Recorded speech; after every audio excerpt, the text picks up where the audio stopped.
Ability skills की last unit है green skills, और इसके बाद ये पूरा का पूरा जो आपका बुक है पार्ट ए, जो कि 10 मार्क्स की कवरिंग करती है आपके बोर्ड एग्जामिनेशन में, फाउंडेशन और फंडामेंटल कोर्स है। So let's continue with green skills. Green skills जो ये यूनिट डाली गई है आपके इस पार्ट ए में फाउंडेशन कोर्स में, तो यहाँ पर आईटी डेवलपमेंट की भी बात हो रही है, इकोनॉमिक डेवलपमेंट की भी बात हो रही है। तो किस तरीके से एनवायरनमेंट को भी सेफ रखा जा सकता है, एनवायरनमेंट को भी डेवलप किया जा सकता है, हमारी जो पॉपुलेशन का इंक्रीमेंट है, या यहाँ पर अगर हम बात करें हमारी जो फूड की सप्लाई चेन है, फूड का जो आपका प्रोडक्शन होता है, उसके लिए आपको बहुत सारी लैंड की रिक्वायरमेंट है। उसमें फार्मर्स जब यहाँ पर खेत पर जाते हैं, खेती करते हैं, तब कहीं जाकर के आपको एक अच्छा फूड सोर्स आपको मिलता है। लेकिन उसमें भी फिर केमिकल, फर्टिलाइजर्स, पेस्टिसाइड्स, ये सारी चीज़ें मिलती हैं, तो ये ह्यूमन बॉडी के लिए भी नुकसानदायक होती हैं, और इवन जो आपकी लैंड है उस लैंड के भी जो न्यूट्रिशंस होते हैं वो भी खत्म हो जाते हैं। तो हम किस डेवलपमेंट की बात कर रहे हैं? हम कह रहे हैं कि हम एक विकासशील देश हैं, या हम बड़े डेवलपमेंट की ओर जा रहे हैं, हमने इतनी टेक्नोलॉजी में तरक्की कर ली है, लेकिन हम टेक्नोलॉजी में इंप्रूव करते जा रहे हैं, लेकिन एनवायरनमेंट को हम एक तरफ पीछे छोड़ते चले जा रहे हैं। सो इस यूनिट का मोटो यही है कि हम एक ऐसा डेवलपमेंट लेकर चलें जो एनवायरनमेंट को भी सेफ रखें, हमारी आने वाली जनरेशन्स को भी हम कुछ दे पाएं। हम उनके लिए सिर्फ पछतावा करने के लिए ना छोड़ दें कि भाई हमने सारा यूज कर लिया, जितनी भी नेचुरल रिसोर्सेज थी उनका हमने ठीक से यूज तो नहीं किया, हमने उसका बहुत ज्यादा यानी कि उपभोग करना इस लेवल पे शुरू कर दिया कि अब वो इन फ्यूचर कुछ बचेगा ही नहीं। तो ऐसे में हम ऐसी सोच को डेवलप करें, ऐसी थिंकिंग, ऐसे थॉट प्रोसेस को अपने लाइफ स्टाइल में लेकर के आए, तो ये सब चीजें हमारे अंदर किस तरीके से आ सकती हैं, ये जो यूनिट है हमारे अंदर ये सब बातों को किस तरीके से हम उसको अपनी थॉट में ला सकते हैं, अपनी लाइफस्टाइल में ला सकते हैं, समझाने की एक छोटी सी कोशिश की गई है। सो ग्रीन स्किल्स को लेकर के जितनी भी टेक्नोलॉजी है वो एनवायरनमेंट को सेफ रखते हुए डेवलपमेंट की ओर हम कैसे बढ़ सकते हैं, इकोनॉमिकली डेवलपमेंट एनवायरनमेंट को सेफ रखते हुए। पहला सेशन है इसका सस्टेनेबल डेवलपमेंट। यहां पर कुछ क्वेश्चन से शुरुआत करते हैं ये सेशन की, लाइक हम कितने पेड़ उगाते हैं, हम कितने पानी को सेव करते हैं, ड्रिंकिंग वाटर है, या हम प्लांटेशन की जितनी भी प्लेसेस हैं या ऑलरेडी जो प्लांटेड ट्रीज हैं उनकी हम कितनी देखभाल करते हैं। ऐसे कुछ क्वेश्चंस हैं। पॉल्यूशन को हम कितना कम करने की कोशिश करते हैं, कहीं हम इसका अपोजिट तो नहीं कर रहे होते। मैं मोटरसाइकिल लेके जा रहा हूं, मैं कार लेके जा रहा हूं, ट्रैफिक सिग्नल पे मेरी गाड़ी खड़ी हुई है, तो क्या मैं इंजन स्टार्ट करके रखता हूं क्या? बहुत छोटी छोटी चीजें हैं। इलेक्ट्रिसिटी सेविंग में कर रहा हूं क्या? जितना आज हम अपने जितने भी नेचुरल रिसोर्सेज हैं या हमारे पास में जो भी टेक्नोलॉजिकल डेवलपमेंट के साथ में संसाधन अवेलेबल हैं, जितना हम उसका लिमिटेड यूज करेंगे, जितनी आवश्यकता है उतना यूज करेंगे, तो हम फ्यूचर जनरेशन को कुछ दे पाएंगे और एनवायरनमेंट को भी सेफ रख पाएंगे। अदरवाइज तो फिर हम धीरे धीरे सब चीजें स्पॉइल करते जा रहे हैं, बिगाड़ते चले जा रहे हैं। इसीलिए ये टर्म यूज हुई यहां पर sustainable development. Sustainable development is the development that satisfies the needs of the present. जो आज वर्तमान के समय में जितनी भी आवश्यकताएं हैं उनको भी लेकर के चलना, without compromising the capacity of future generation, guaranteeing the balance between economic growth, care for the environment and social well-being। तो इकोनॉमिकली भी हम उसको ग्रोथ करेंगे, लेकिन एनवायरनमेंट को बिना नुकसान पहुंचाए। एनवायरनमेंट को भी हमें डेवलप करके चलना है, एनवायरनमेंट को भी हमें सेफ रखना है। जितना एनवायरनमेंट सेफ होगा हम सेफ होंगे, हम सेफ होंगे तो टेक्नोलॉजी आगे बढ़ेगी और टेक्नोलॉजी के जो यूजर्स होंगे वो भी सेफली इसको यूज कर पाएंगे। तो सस्टेनेबल डेवलपमेंट एक ऐसा डेवलपमेंट जो मेंटेन करता है बैलेंस एनवायरनमेंट का और हमारे टेक्नोलॉजिकल इकोनॉमिकल डेवलपमेंट का। क्या फायदा है, इंपॉर्टेंस क्या है सस्टेनेबल डेवलपमेंट की? Economic development is using up resources of the world so quickly that our future generations, the young people of the world would have serious environmental problems. बहुत सारी ऐसी गंभीर समस्याएं हो रही हैं एनवायरनमेंट को लेकर के। पॉपुलेशन जिस तरीके से इंक्रीज हो रही है, इनकम का कंजम्पशन, गुड्स जितने भी माल तैयार हो रहा है, उन सबके लिए फिर जितनी लैंड की रिक्वायरमेंट है तो वो आपकी डिमांड को पूरी करने के लिए कोई और साधन यूज करेंगे। हाइब्रिड जो आपकी फसलें हैं उनको उगाया जाना शुरू होगा। बहुत सारी बेसिक नीड्स हैं, जैसे हम बात करें भाई आटा है, चावल है, दाल है, ये चीजें खेतों में उगाई जा रही हैं, लेकिन ये भी फर्टिलाइज करके, पेस्टिसाइड, केमिकल्स का यूज करके उगाई जा रही हैं। फिर इनसे जो बनने वाले प्रोडक्ट हैं उनकी भी रिफॉर्मेशन बहुत ज्यादा है। तो ये सब चीजें हमें कहीं ना कहीं नुकसान देने वाली है। अगर इन सब चीजों से हमें बचना है तो सस्टेनेबल डेवलपमेंट को हमें अपने लाइफस्टाइल में लाना पड़ेगा। Sustainable development is defined as development that meets the needs of the present without compromising the ability of future generation to meet their own needs. तो world commission of environment and development 1987 में ये sustainable development के कुछ terms points रखे गए, जिसमें वर्तमान की जितनी भी आवश्यकताएं हैं और फ्यूचर जनरेशन की जो आपकी नीड्स हैं उनको भी ध्यान में रखना है, उनसे भी कॉम्प्रोमाइज नहीं करना है और एनवायरनमेंट को भी सेफ रखना है। कुछ प्रॉब्लम्स हैं जो सस्टेनेबल डेवलपमेंट में सबसे ज्यादा इशू करती हैं, जिनकी वजह से हम कई बार डेवलपमेंट को लाइफस्टाइल में नहीं ला पाते। उसका एक सबसे बड़ा रीजन है फूड, क्योंकि फूड की रिक्वायरमेंट ज्यादा है, पॉपुलेशन ज्यादा है, तो उसकी रिक्वायरमेंट को फुलफिल करने के लिए हमें ये सारे के सारे जो अलग सोर्सेज हैं जिनका हम यूज नहीं करना चाहते, ऑर्गेनिक फार्मिंग, जितने भी ऑर्गेनिक फार्मिंग के प्रोडक्ट्स आप देखेंगे आज की डेट में सबसे ज्यादा महंगे हैं, क्योंकि वो केमिकल्स का, फर्टिलाइजर का यूज नहीं करते। हालांकि वो ऐसे एडवर्टीजमेंट में कहते हैं, लेकिन ऑर्गेनिक फार्मिंग का मीनिंग ये है। आज लोग समझ रहे हैं इन सब चीजों को कि केमिकल्स, फर्टिलाइज, पेस्टिसाइड्स, ये सब चीजें हमारे लिए नुकसानदायक हैं। इनसे खाने के बाद में हमारे शरीर के अंदर नुकसान पहुंचेगा, हमारी मिट्टी को भी नुकसान पहुंचेगा। तो ऑर्गेनिक फार्मिंग पे लोग अब धीरे धीरे जोर दे रहे हैं, लेकिन उसकी कॉस्ट बढ़ गई है, तो आम पॉपुलेशन तक वो रीच नहीं हो रही। तो इसके लिए सस्टेनेबल डेवलपमेंट, फूड एक इशू है, पीने का पानी, फ्रेश वाटर, ये भी अपने आप में एक इशू है, धीरे धीरे पॉल्यूटेड होता जा रहा है।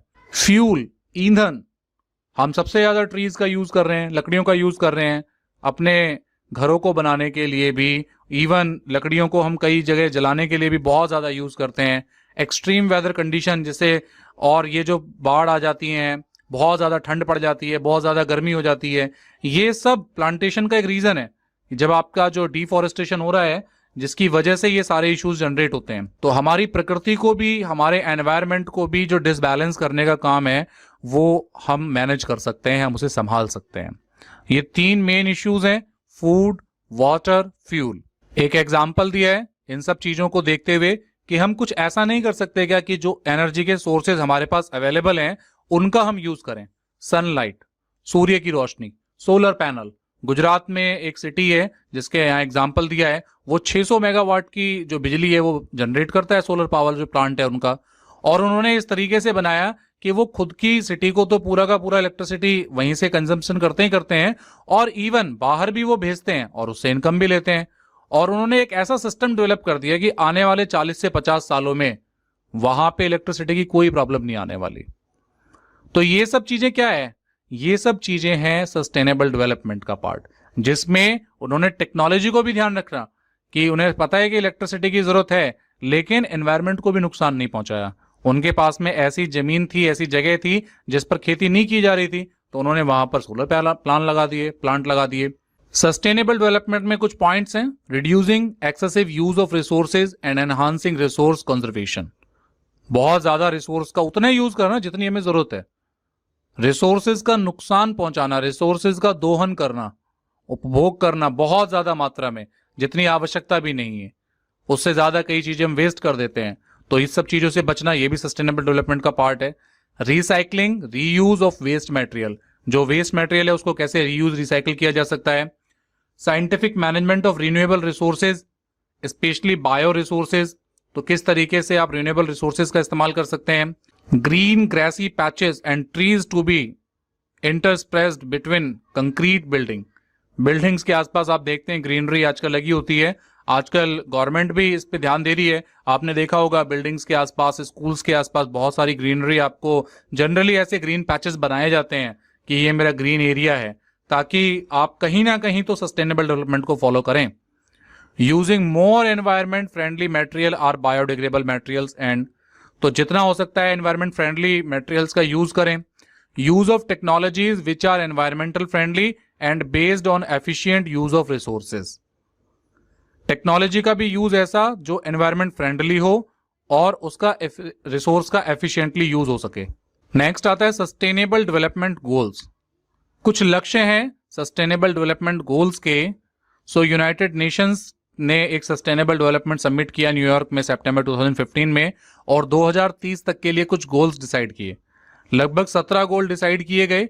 ये वो 17 गोल्स हैं जिसमें नो पॉवर्टी, गरीबी नहीं रहेगी, जीरो हंगर, कोई भूखा नहीं रहेगा, good health and well being, सभी जो है अपने स्वास्थ्य से भी और धन संपदा से भी स्वस्थ रहेंगे, क्वालिटी एजुकेशन मिलेगी, जेंडर इक्वलिटी होगी, पानी बिल्कुल साफ हो जाएगा, अफोर्डेबल एंड क्लीन एनर्जी, इसका हम यूज करने पे सबसे ज्यादा फोकस करेंगे, इकोनॉमिकली भी ग्रोथ करेंगे, इंडस्ट्री का जो इनोवेशंस होगा इंफ्रास्ट्रक्चर को भी बढ़ाएंगे, जितनी भी इनइक्वलिटीज हैं, जिनकी भी असमानताएं हैं उनको कम करेंगे, सस्टेनेबल सिटीज एंड कम्युनिटीज का डेवलपमेंट होगा। बहुत सारे ऐसे पॉइंट्स और भी हैं जैसे क्लाइमेट एक्शन है, life below water, life on land, peace, justice and strong institutions, partnership for the goals. तो ये 17 गोल्स डिसाइड किए कि हम इन्हें 2030 तक अचीव करेंगे। अब ये गोल्स, सस्टेनेबल डेवलपमेंट गोल्स जो डिसाइड किए गए, ये उस समिट का काम नहीं, उस कम्युनिटी का काम नहीं, ये हम सबका काम है, क्योंकि ये ऑल ओवर द इंडिया की प्रॉब्लम नहीं, all over the world problem है। तो ऑल ओवर द वर्ल्ड में सभी को मिलकर के काम करना होगा, और सभी को मिलकर के मैं इंडिविजुअल अपने आप में बहुत बड़ा रोल रखता हूं। इंडिविजुअली मैं किस तरीके से इन 17 गोल्स को कंप्लीट करने में अपनी आप को हेल्प कर सकता हूं। मैं प्रोड्यूस नहीं कर सकता तो मैं उन रिसोर्सेज का लिमिटेड यूज कर सकता हूं। तो ये सब चीजें हम धीरे धीरे फोकस कर रहे हैं इन सब बातों पे, और हम धीरे धीरे डेवलप भी कर रहे हैं अपने लाइफ स्टाइल में भी, हम इन चीजों को लेकर के आ रहे हैं। The core skills required by a person who wants to contribute towards, ये ऐसी जितने भी ये 17 गोल्स को अचीव करने के लिए जो जो स्किल्स हो सकती हैं, और वो व्यक्ति जो इन स्किल्स को फॉलो करेगा, जो इन स्किल्स में माहिर होगा, उनके लिए जॉब्स भी निकलेंगी, ग्रीन जॉब्स निकलेंगी। और ग्रीन जॉब्स आज की डेट में भी अवेलेबल्स हैं, लेकिन वो इतनी नहीं है जितनी होनी चाहिए। तो उनके लिए उतना स्किल डेवलपमेंट भी हमें अपने आप में करना पड़ेगा। If we are responsible about our life, then will do our best at home. तो अगर हम अपनी जिंदगी के प्रति जिम्मेदार हैं, तो हम अपने घर पर, अपने स्कूल पर, अपने वर्क प्लेस पर, और हम जहां भी एनवायरमेंटल को ध्यान रखते हुए, पूरे एनवायरमेंट को सेव करते हुए, टेक्नोलॉजी का भी यूज करते हुए अपने आप को ग्रोथ करेंगे और अपने लाइफस्टाइल में सस्टेनेबल डेवलपमेंट को लेकर के आएंगे। सस्टेनेबल डेवलपमेंट के कुछ इनिशिएटिव्स हैं, यहां पर कुछ एग्जांपल्स दिए हैं। जैसे मिस्टर अवास हैज ने, एक को फाउंडर हैं, ये आपके इको फ्रेंडली ऑल्टरनेटिव इन्होंने निकाला कि जब प्लास्टिक बैन हुई मैंगलोर के अंदर, तो 100% उन्होंने बायोडिग्रेडेबल बैग्स का प्रोडक्शन करना शुरू कर दिया, जो गर्म पानी के साथ में डीकंपोज हो जाते हैं और नेचुरल एनवायरनमेंट में मिल जाते हैं। तो ये कुछ इनिशिएटिव्स हैं, ये अब स्किल्स है, ये भी अपने आप में स्किल्स है कि भाई मुझे प्लास्टिक बैन हो गई तो मैं ऐसा क्या बनाऊं कि लोगों की जरूरतें पूरी हो सकें। एक और इनिशिएटिव का यहां पर दिया गया कि भाई प्लास्टिक की जो आपके कांटे चम्मच होती थी उनको बैन किया जाए। तो धीरे धीरे अब नारायण पीसापति ने एक ऐसा एडिबल कटलरी बना दिया कि भाई आप उसे खा भी सकते हैं। अगर आप खा भी नहीं सकते तो वो इजीली जो है आपकी मिट्टी के अंदर में जो है वो डिग्रेड हो जाएगी, उसको कोई ज्यादा दिक्कत नहीं आने वाली। तो ऐसे ये दो एक एग्जाम्पल, इंडिया के एग्जाम्पल्स यहाँ पर दिए गए हैं, जिससे ये बताने की कोशिश की गई कि सस्टेनेबल डेवलपमेंट के लिए इनिशिएटिव लिए जा रहे हैं। ऐसा नहीं है कि शुरुआत हुई है, शुरुआत हो चुकी है और धीरे धीरे हम इस पर काम कर रहे हैं, बस हमें अपने लाइफस्टाइल में इसको अपनाने की जरूरत है। सस्टेनेबल का जो प्रोसेस है, some practices such as organic farming, vermicomposting and rainwater harvesting are being used to help preserve the environment। ये सब चीजें तो हो ही रही हैं। ऑर्गेनिक फार्मिंग के कितने बेनिफिट्स हैं, हमारी जितने फसलें हैं वो भी अच्छी निकलेंगी।